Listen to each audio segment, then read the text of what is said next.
ማጣትን የሚያክል ነገር ያጣንበት መንገድ ህጋዊነት ችግር እንዳለው ማሳያው ተቋሞች አልገቡበትም ካቢኔው አያቆም አንድ ገጽ ወረቀት ማግኘት አልቻልንም እንዴት እንዳጣ ነው የሚያስረዳ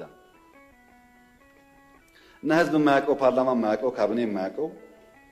የኢትዮጵያን የባህር አክሰስ ውሳኔ የሚያሳጣ ነገር የወሰነው ማን ነው የሚል ጥያቄ ማንሳት እንዴት ስተት ሊሆን ይችላል ካለኝ ነገርን ከሌለ ግን ይሄ ጉዳይ ይሄን ዋንስቶ እንደ መድፋት አይደለም የህልውና ጉዳይ ነው ማን ወሰነው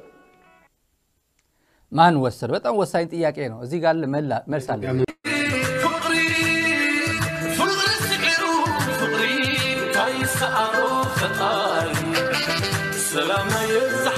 እዚህ ጋር ስክሪንሾት የሚነበብላችሁ ከሆነ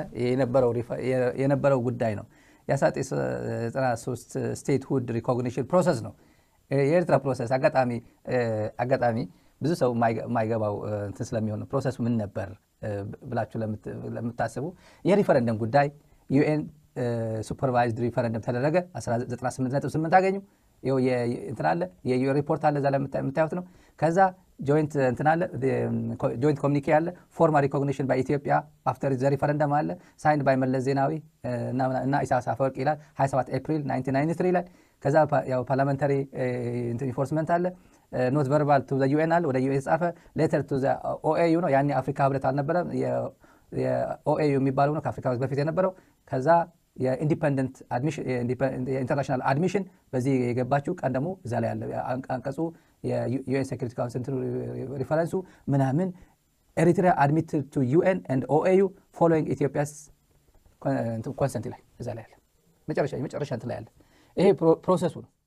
የአልጀርሱን ስምምነት ሙሉ ለሙሉ በመቀበል እንዲሁም የኢትዮ ኤርትራ ድንበር ባውንደሪ ውሳኔውን